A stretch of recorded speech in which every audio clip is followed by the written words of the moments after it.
Dad, you need to hear this. That's how it started. Not with a grand moment or a sudden revelation. Just my daughter Sophie saying something that made no sense at all on a Tuesday morning in Central Park. My name is Marcus Webb. I'm 34 years old. And this is the story of how a 6-year-old girl with a pure heart changed everything, even though I spent the first part of it not believing her. The morning Sophie said those words, I was barely holding on. Central Park on a Tuesday. The kind of morning where the light comes through the trees at exactly the angle that makes you think about everything you've lost. Golden and cold at the same time. Like the sun is reminding you that beauty and sadness can exist in the same moment. You don't get to choose which one you feel. You get both. I was sitting on the wooden bench, the same spot. Every morning for 6 weeks now, sitting in this exact place, watching the city move around me like I wasn't part of it anymore, like I was a ghost who hadn't figured out he was dead yet. I kept telling myself this was healing, getting Sophie out of the apartment, moving our bodies through space, fresh air, sunlight.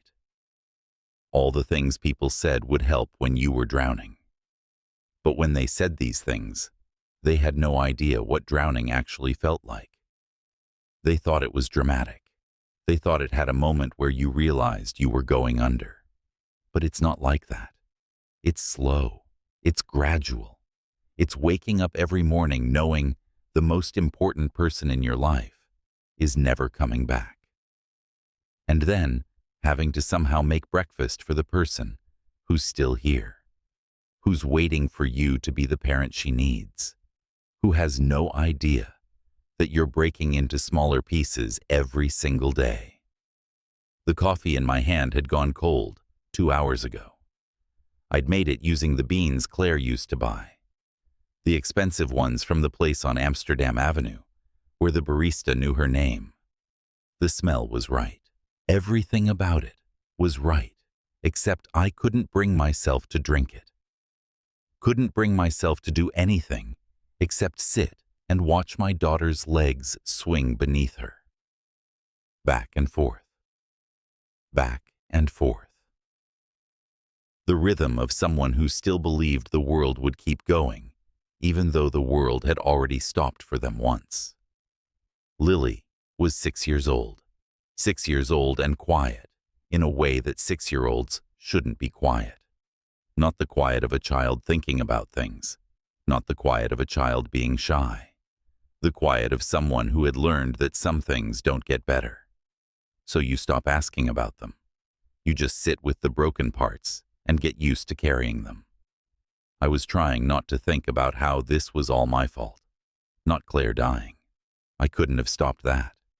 Stage 4. They caught it too late. No amount of love or prayers or selling everything we owned could have saved her. But raising Sophie after, that was on me. Every day I was failing her. Every morning she woke up without her mother was another piece of her childhood I couldn't give back. Ever since the hospital. Ever since that last morning when Claire held Lily's hand and told her something I wasn't allowed to hear. Ever since the funeral where Sophie stood next to the casket and didn't cry. Just stared, like she was trying to memorize something she'd never see again. Like she was making a promise to remember. I checked my phone. I did this every few minutes now. Not because anyone was calling. My manager had given me leave from work. Unlimited leave. The kind of leave that meant don't bother coming back. My family had stopped asking how I was doing because they could see from my face that the answer was not good. They could see that I was disappearing, that the man who used to exist was becoming less visible every single day. I checked my phone because it was something to do, instead of think about how I was failing my daughter, how every morning she woke up without her mother was somehow my fault, how I should be doing better. Being more, saying something that would fix the broken thing that had shattered inside her. The morning felt suspended, like time had paused just long enough for me to feel the weight of everything I couldn't carry. And then Sophie stopped swinging. Her legs went still. Her whole body shifted. Something had caught her attention, and when Lily caught onto something, you could feel the weight of it in how her entire being had focused on one single point. Dad. Her voice was different, not higher or lower, just more certain, like she'd made a decision about something. Yeah, bud. But she didn't answer. She was looking past me, past the fountain, past the path where joggers and dog walkers moved in their small routines. She was looking at someone. I turned. Across the walkway stood a woman, early 30s maybe, sharp posture, long coat even though it wasn't cold, hair tied back like she didn't waste time on unnecessary things. She wasn't doing anything special, just checking her phone while waiting for someone. But people still adjusted their paths around her without realizing. There was a quiet authority in the way she stood, like the world respected her before she even asked for it. I looked back at Lily immediately. No, we don't say things like that. You don't even know her. But Sophie wasn't looking at me anymore. She was still staring at the woman, and her expression wasn't playful. It was serious, like she meant it, like she knew something I didn't. I followed her gaze again. The woman turned slightly, and for a brief moment, her eyes lifted straight toward us.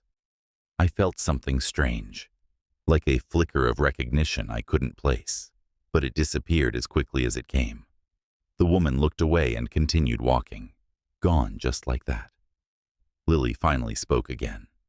Quieter now. She's the one, Dad. I exhaled sharply, felt something cold move through my chest. Lily, stop. That's not how life works. But Lily shook her head. It is. She said it simply, not like a child playing pretend, like someone stating a fact about the world that everyone should already know. I wanted to laugh it off. I really did.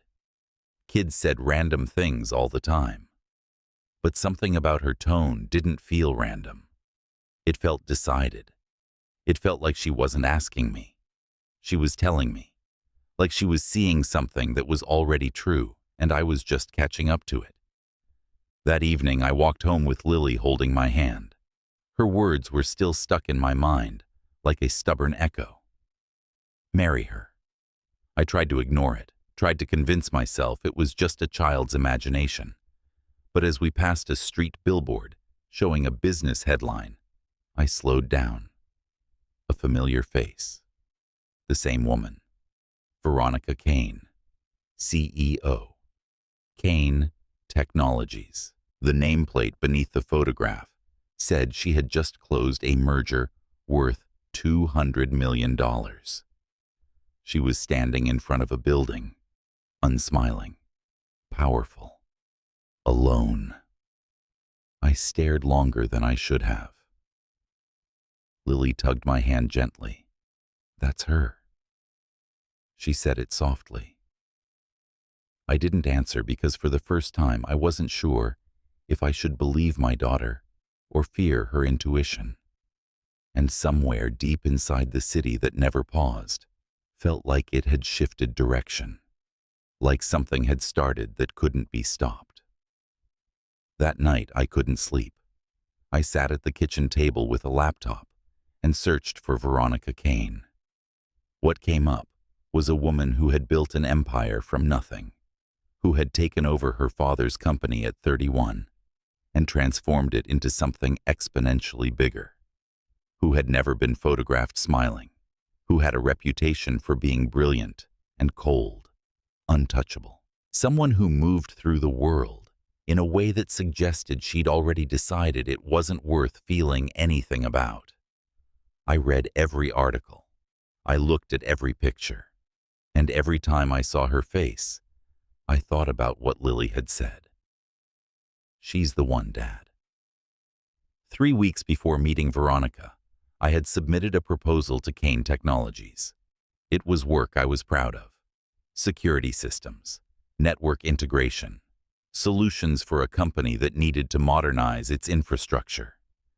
I'd spent a month on that proposal. I'd worked on it while Lily slept, while she watched videos about animals, while she drew pictures of her mother that made my chest hurt so much I had to leave the room. I hadn't heard anything back. The rejection stung less than the silence.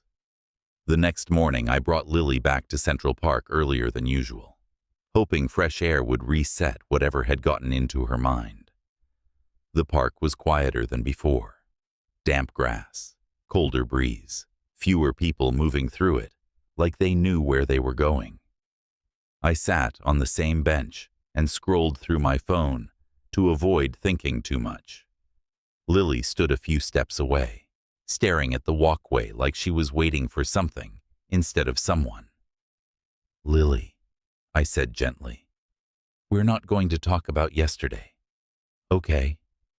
She didn't respond. That silence again. Then she said something quiet. "She comes here." I looked up.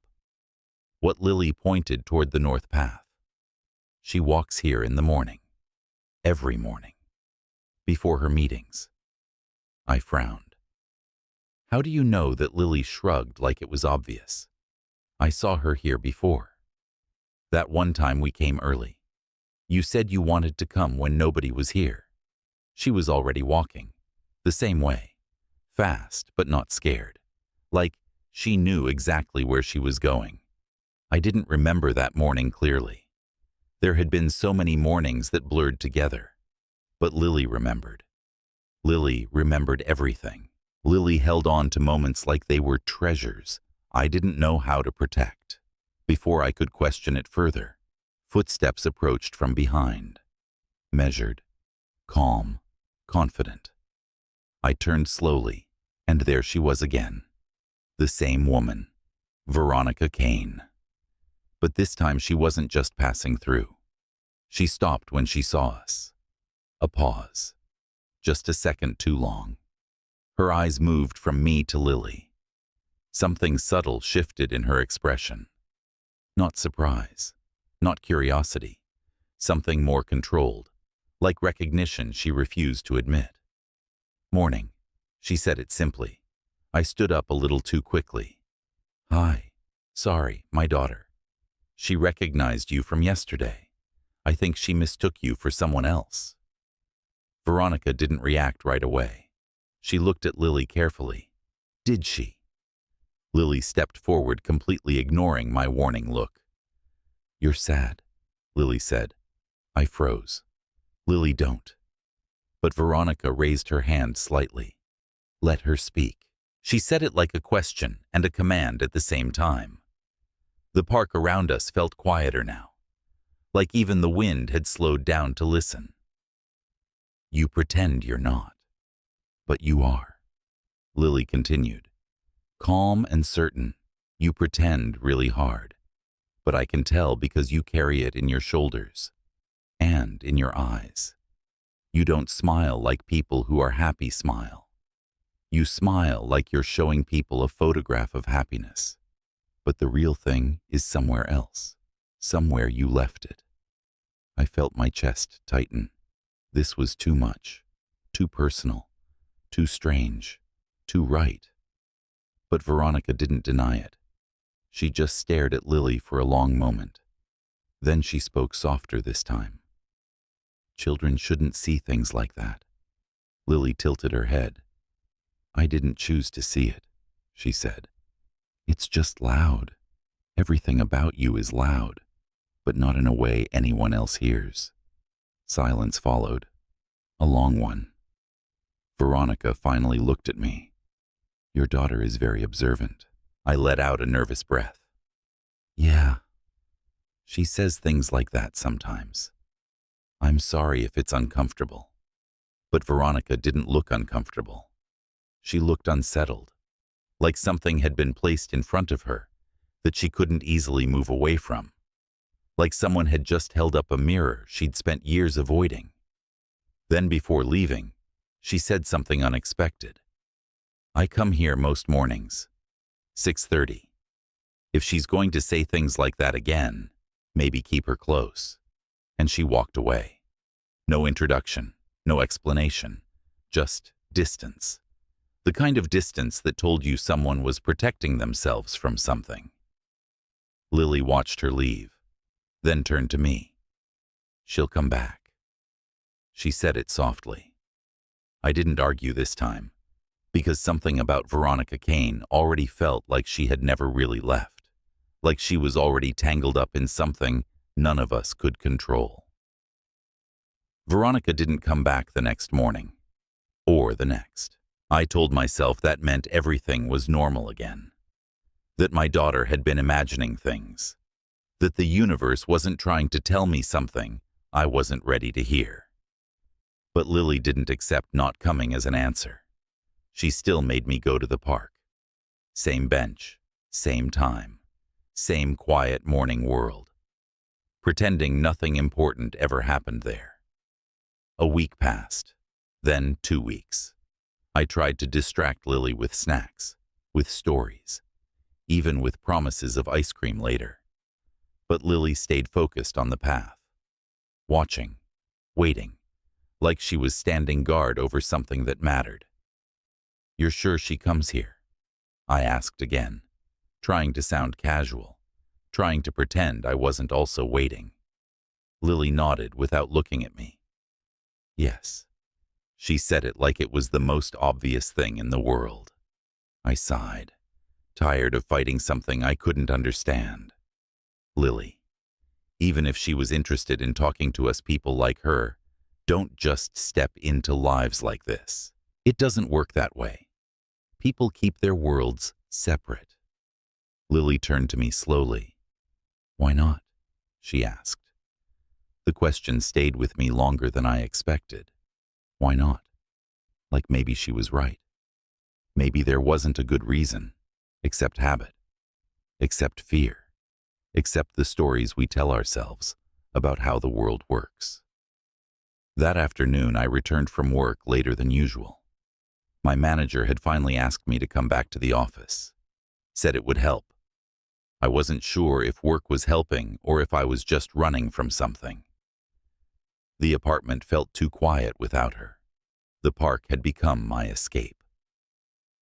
Lily was already asleep on the couch when I got home. She was clutching a small drawing she'd made. 3 stick figures sitting on a bench under a sun. One was clearly taller and more angular than the others. One was clearly Veronica. I didn't know what to do with that anymore. I was about to turn off the lamp when my phone rang. Unknown number. I hesitated, then answered. Hello? A pause, then her voice. It's Veronica Kane. I straightened slightly. Hi. Hi, Veronica. It's late. Is everything okay? Another pause. I could hear the city in the background. Traffic, horns, the sound of someone alone in a big place. I didn't forget your proposal, she said finally. The security systems proposal, from a few weeks ago. I nodded, even though she couldn't see me. Right, yes. I understand if it's not what you're looking for. I can adjust. I'm approving it. She interrupted. But that's not why I'm calling. I stepped away from the sleeping couch. Then what is it about? A long pause followed, long enough that I thought the call might end. Then Veronica said something quieter than usual. Your daughter told me something that I've been thinking about. For 2 weeks I've been thinking about it. She said, I don't go home to anything. And I've been trying to convince myself she was wrong, that she was just a child, making observations about someone she doesn't know. But the truth is, she was right. She was completely right. I didn't know what to say. I stood in the hallway of my apartment, listening to a woman I barely knew admit something that sounded like it cost her everything. I built everything I have, so I wouldn't need anyone. Veronica continued. It worked too well, and now I don't know how to undo it. I don't know how to let someone see me like that. Like your daughter sees me. I leaned against the wall. You don't have to figure it all out right now. I know, she said. But I think I already know what I need to do. I just need to know if I come back to the park, if I show up again. Will your daughter still be there? I looked at Lily sleeping on the couch, at the drawing of 3 people on a bench. Yes, I said quietly. She'll be there. The next morning, Veronica was at the park waiting. For the first time, she wasn't passing through. She was waiting. The morning felt different before anyone even spoke. Veronica was already sitting on the bench when Lily and I arrived. No phone in her hand, no rushed posture, just stillness, like she had made a decision she wasn't fully ready to name, but was willing to live with anyway. Lily didn't run. She walked forward and stopped in front of Veronica. You came, Lily said. Veronica looked at her. I said I would think. That means you come. Lily replied like it was obvious. I followed slower, watching everything carefully. For a moment, none of us spoke. The park moved around us, people jogging, laughing, living, completely unaware something quiet but important was happening on that bench. Something that was shifting the shape of 3 separate lives into something new. Veronica finally spoke first. I spent most of my life building distance from people, she said. It was safer that way. Predictable. I knew exactly what to expect when I let no one get close enough to hurt me. I nodded slowly. I get that. No, she said, looking at me. You don't. Not like I do. But your daughter keeps saying things I can't ignore. Things that make me think maybe being safe isn't the same as being alive. Lily didn't smile, didn't celebrate, just listened. I don't know what she sees or why she sees it. Veronica continued. But she isn't wrong about how things feel. I do feel heavy. I do feel alone. I do feel like I've been standing in one place for so long, I've forgotten how to move. I felt my chest tighten. Veronica, what are you saying? She didn't answer right away. Instead, she looked at the city skyline through the trees, at the life happening beyond this bench, beyond her office, beyond the carefully constructed walls of her existence. I don't want to go back to how I was before I met you two, she said simply. The woman who came to the park alone, the woman who went home to nothing, the woman who convinced herself that was enough. Silence. Not shock silence, real silence. The kind of silence that happens when someone has just changed the shape of their own life. Lily spoke again, calm as ever. Then don't, she said. Veronica gave a small breath, almost like a laugh, but not quite. That's not how life works, she said. Lily shrugged. It can, she replied. That made something shift. Not in the world, in Veronica.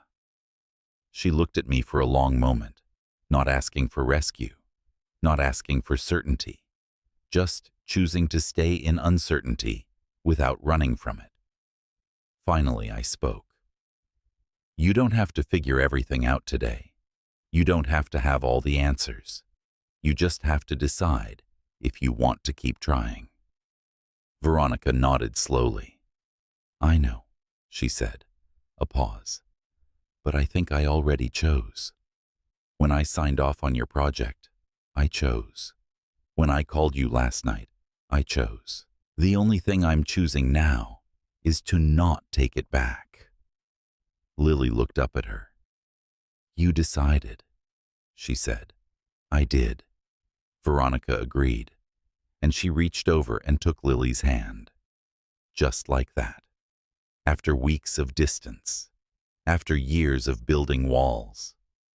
She took a 6-year-old girl's hand and let herself feel the weight of it. the realness of it, the terrifying possibility that maybe you could start over. Maybe you could change. Maybe the walls you built could come down if you were willing to be brave enough to let them. They sat that way on the bench while the morning moved into afternoon. 3 people who had found each other when they didn't know they were looking. Me and Lily and Veronica. The broken father, the wise daughter, the woman who had forgotten how to be alive. I felt something shift inside my chest. Not hope exactly. Something bigger than hope. Something like permission. Permission to stop being the strong one all the time. Permission to let someone else carry part of the weight. Permission to believe that broken people could build something real. For 1 week after that morning, everything felt possible. Veronica came to the park every morning at 6:30. The 3 of us would sit on the bench, sometimes talking, sometimes just being together in the quiet. The conversation would start slowly and then build. She would tell us about her childhood, about a father who showed love through money, but never through presence, about building an empire to prove she didn't need anyone, about succeeding at that goal so completely that she forgot how to want anything else. Lily would listen with the kind of understanding that came from a child who'd already lost everything and learned to see clearly. She would ask questions that seemed simple, but cut right to the heart of things. Why did you think being alone made you safe? Because no one could hurt me if no one was close enough to matter. But you hurt yourself. Yes, Veronica would say. I did. One afternoon after we'd been meeting for a week, Veronica invited us to her apartment. She said the word apartment like it was a confession. Like asking us to her home was the same as admitting she had failed at the one thing she'd built her whole life to avoid. It was the 35th floor, floor-to-ceiling windows that looked out over the entire city. The kind of space that should have felt like home, but instead felt like a museum. Expensive furniture that no one sat on, art that no one looked at, a kitchen that had never been cooked in. Lily walked to the window and pressed her hands against the glass. It's beautiful, but it's sad, she said. Veronica didn't argue. It's very sad, she agreed. We stood there looking out at the city, all those people down there living their lives, connected to other people, part of something. And here was Veronica Kane, who had everything you could buy, but nothing you couldn't. That night, Veronica said something that changed everything. If I ask you something, will you tell me the truth? I nodded. Yeah, of course. Do you think I'm worth giving this up for? She gestured around the apartment. All of this, the position, the money, the control. Do you think I'm worth becoming someone different? I looked at her. Really looked at her.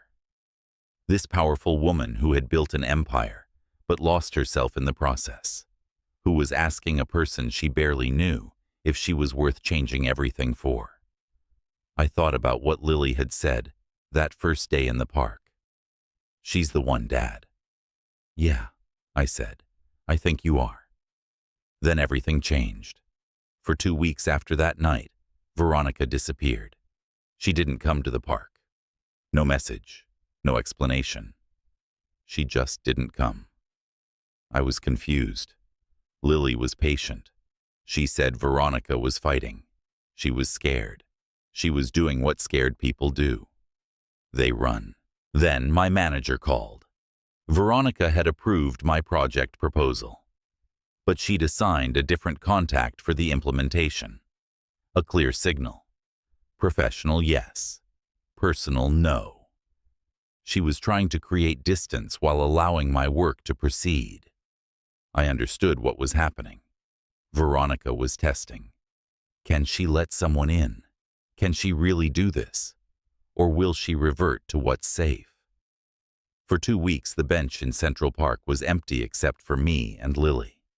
I felt the hope beginning to crack. but Lily remained unmoved. She knew something I didn't. Then Veronica called, not to explain, just to ask a single question. Has she stopped asking about me? I heard the fear in her voice, the longing. The person behind the CEO finally asking what she actually wanted instead of what's safe. No, I said.